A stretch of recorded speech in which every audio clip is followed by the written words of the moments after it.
Hi, my name is Karen, and this is Custom Crafts and More. Welcome to my channel. Today we're doing a spring collab with Sonnet's Creative Network group. You'll find a playlist in the description. So on to project one.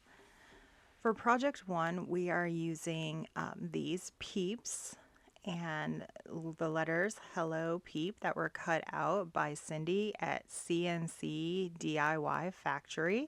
I'll leave her link in my description box. She currently has March Madness going on where you can get bundles of these frames at some great prices. They come in two pieces, as you can see. So you have the backer board separate from the frame, which makes it easy for painting and creating your scenery inside and so on. We're also using DIY paint in Electrified, Sunshine, Flirtatious, and Water Lily today. This decoupage paper came out of Sonnet's Maker's Box this month and is from Roycycle decoupage paper. So the first thing we're going to do is we're going to take our backer board and we're going to give it 2 good coats of white paint. This is Rust-Oleum white chalk paint. I just happen to have some of this on hand, and it's a cheaper option than using the DIY paint or the Fusion Mineral paint, which I carry in my booth, since we are covering it up with decoupage paper. So like I said, we put 2 good coats on there.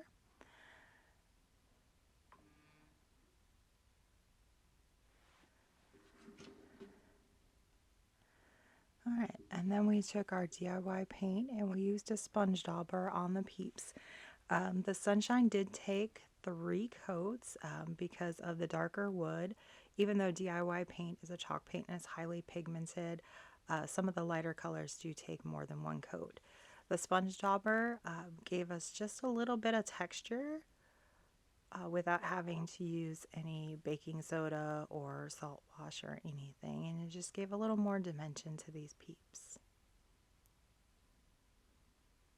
Now on the peeps you can see that there is dots for their eyes and their mouth, and later on in the video you'll see how we brought those back out.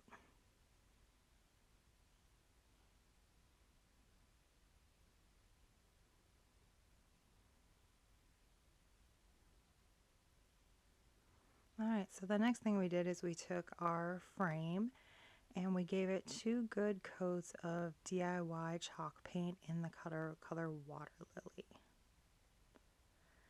So once again, the frame being a separate piece from the backer board made it very easy to paint and not have to worry about getting blue paint on that white board where we were going to put our decoupage paper, or paint on the decoupage paper after we had put the paper down. It also helps keep those edges from sticking sometimes on the frame when you're decoupaging and maybe get a little messy. I know I get a little messy. I don't know about you.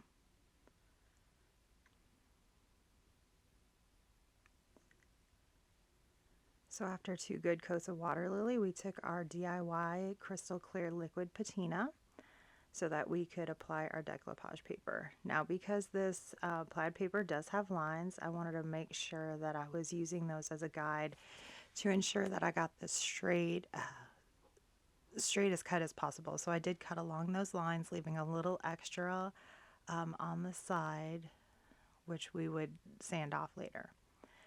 So I'm using a starter strip of liquid patina to lay down our paper. This helps ensure that I get that first part of it straight, and I did spray my decoupage paper with some water to open up those fibers, and that just helps get the paper on there without very many, if any, wrinkles. So we'll continue that. We sprayed that paper, and we'll continue laying down strips of liquid patina and going just a couple inches at a time, getting that paper down and making sure it's still straight and that all those wrinkles are out of there.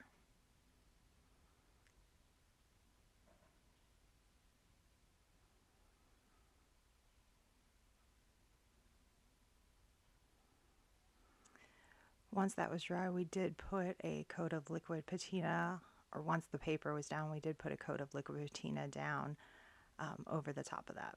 So once that was all dry, I took some 100 grit sandpaper. This is some well-used 100 grit, and went along the sides to get that excess paper out. I sanded in a downward motion. This way there was no chance of lifting up that paper or tearing it. You do want to make sure that your project is dry at this point. If you do hit a wet point, that same paper can tear your paper, pull it off the board.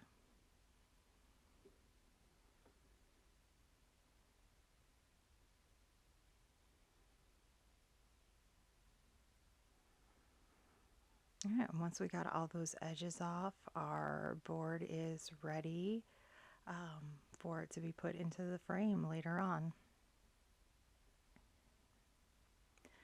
So next we took the liquid patina and we gave everything a good top coat of liquid patina. This allowed to ensure that everything had the same sheen and that we were sealing in that DIY paint so that there was no chance of reactivating it. When I did use the sponge dauber on these peeps, some paint did go over the side, but because this is water soluble paint, I was able to just take a baby wipe and clean up those sides. So now we're taking some cast iron from Fusion Mineral Paint and the back of a small paintbrush, and we are dipping it in our cast iron, and then we are just putting a dot where those images were for the eyes and the nose on each peep. You could still see it through the paint. So it was just one dip and then straight into the circle of the cutout. And we had perfect placement and perfect little dots for our peeps' eyes and nose.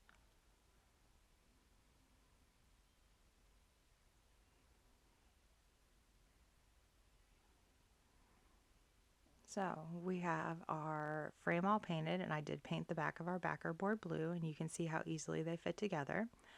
So there are a couple ways to do this. You can get a framing gun and put the little tacks in, or you can use wood glue. So I put a thin bead of wood glue in the little groove where the backer board sits. I just went all the way along, making sure it was very thin because I didn't want the glue coming out onto that freshly decoupaged backer board. I then took a small paintbrush and I just kind of leveled that glue out to make sure I had an even coating on that little lip there where the backer board was going to sit, and that there wasn't a lot of paint globbed up in the corners or the side. I then just laid my backer board in and I set it aside with some paint cans on it to make sure that I got a good hold. So now we're ready to assemble our sign. So I'm just figuring out the position for everything. I did leave the Hello Peeps words in their natural color. I thought they really gave something to this sign because it already had so much color and gave it some neutral. So I'm using the lines of the decoupage paper to make sure everything is straight and evenly spaced. And I took a very thin paintbrush and a little bit of wood glue in a cup there, and I painted along the words so that I just had a thin layer of glue and I wasn't going to have a lot of glue seeping out or a big mess to clean up. So then I just applied a thin coat onto each peep and laid them down. I made sure it was a thin coat so that I didn't have glue once again seeping through where I didn't want any glue. And if you stay till the end, you can see all the projects completed. So once again, the frames and the peeps were from CNC DIY Factory, and I'll leave her link in my description box. So project 2, I apologize. I had this little house with a basket on it, and I had painted just the inside white, but unfortunately that footage I could not find. So I took some more Roycycle decoupage paper that I had in my stack. I'm sorry, I don't know the name of it, but I will leave some links in the description box where you can purchase Roycycle decoupage paper. So I'm using my fingers and making just little creases so that I know where to cut so that I have the correct fit. And I wanted that little bird just a little off to the side because we are going to be putting floral in there. So I just kept using my finger to make those creases so I knew where to cut, doing each side at one time. I wasn't too worried about the paper down in the little basket because I knew that that would be covered up. So I did cut it just a little too short, but once again, like I said, that was going to be covered up with floral foam and flowers. So once I had that all done, I sprayed my paper to once again open up those fibers, and we're again using the DIY liquid patina.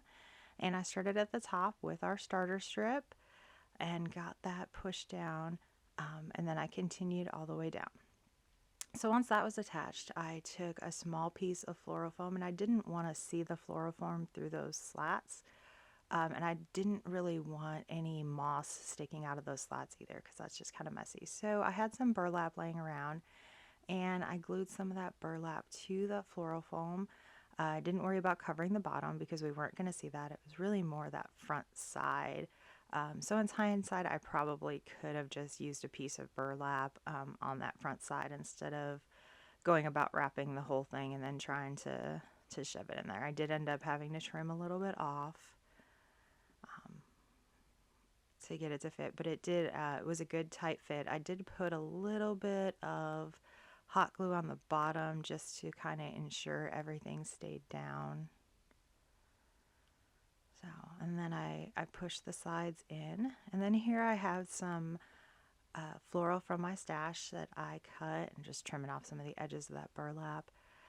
And I just started kind of placing it where I thought it wanted to go. I wanted to make sure you could see the bird, so I didn't want the floral too tall.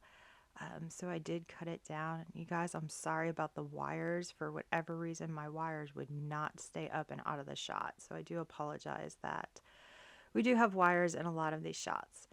So once again, you can see I'm just cutting it down because it was too tall, and just placing the floral where I think it needed to be. So once I got this, kind of reminds me of lavender, but I know that it's not lavender. I had some of these green sprigs in this deeper green, which I just placed around, I think I did 3 to 5 of them. And then I did snip those down because once again, those were too long as well. And I just kept kind of playing with this until I was happy with the way it looked. And I'm not a floral designer, so I just kind of place things until they look good to me. If it looks good to my eye, chances are it's going to look good to somebody else too. And I don't worry too much about whether it's right or wrong. I go with the, there's not many rules type in crafting. So then I actually used some of the shred from Sonnet's Maker's Box to cover up just a little bit of that burlap, and ensure I didn't have any just spaces of that burlap or anything, because I was just using it to cover up that floral foam. And once again, you see the finished project at the end of this video, so please stick around. All right, on to project 3. This project was a little bit out of my comfort zone. So I had this large tag from Hobby Lobby that I had gotten at 90% off. I had sanded it down quite a bit ago, but I found it in the garage and figured it was time to put it to some use. So I wiped it down, took the hanger off, and then I once again used that Rust-Oleum white chalk paint, and I ended up giving this 2 good coats of paint. So here you can see the first coat is on, and I started with the second coat. I just wanted to make sure that that brown and that W were not going to come through with the decoupage paper we were using. At first I had a whole different idea for this project. I was thinking I had a tall bunny that would look cute with some scenery on this, and then I realized that I must have completely made that up. I did have bunnies, but not the tall one that I had seen in my mind. So after we gave this a second coat and we let it dry, we once again used some Roycycle decoupage paper, and I'm sorry, these are in my stash and I do not know the names of them, but like I said, I will put some links of where you can buy some Roycycled. So this was a landscape piece that I had, and I really wasn't sure what I was going to do with it. When I had purchased it, I was planning on putting it on a large frame. And I did use one of them for that, but I still had this one left. So I cut it down to fit on this board. And once again, we started with the starter strip of liquid patina. Now this one was a little harder to keep all the creases and things out. In hindsight, what I would have done probably is sprayed the entire paper and kind of stretched it out a little bit with my hand before starting to use the liquid patina and put it down. So you can see that I do struggle a little bit with some wrinkles and things in it, but I am able to just slowly keep pushing all those out with my hand. And I just apply the decoupage medium a few inches at a time, and then come back, make sure my paper is wet, and gently push down with my hand until we get to the end of this.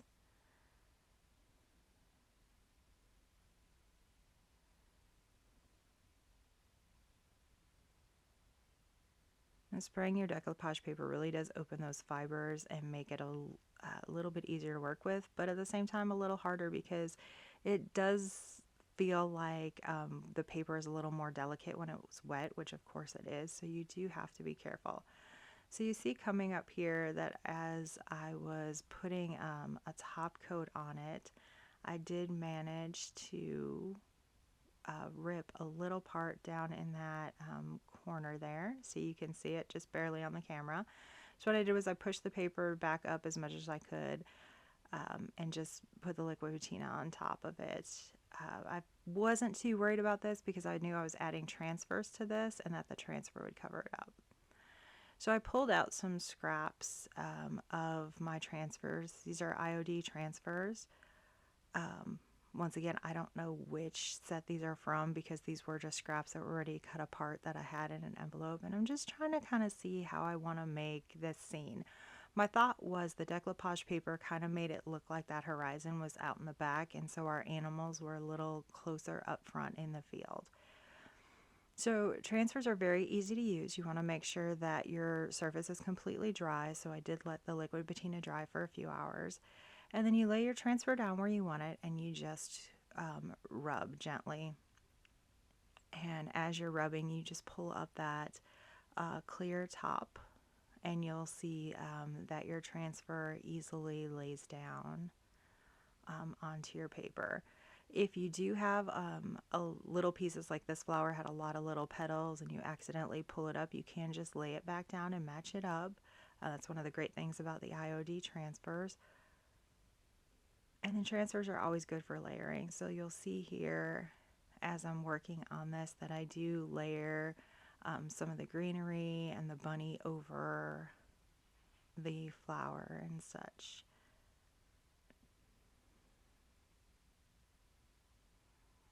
I did have a little trouble down in that corner. Unfortunately, it was out of frame, just getting the little stem down on that flower. And then once you're done, you want to take your translucent piece there and kind of rub to get all the air bubbles out, or gently with your fingers. And you can't see it down there, but I'm just trying to lay that stem back down. I think the corner was still just a tiny bit wet. And I didn't show it, but I did use the sanding to get the excess decoupage paper off as well on this one.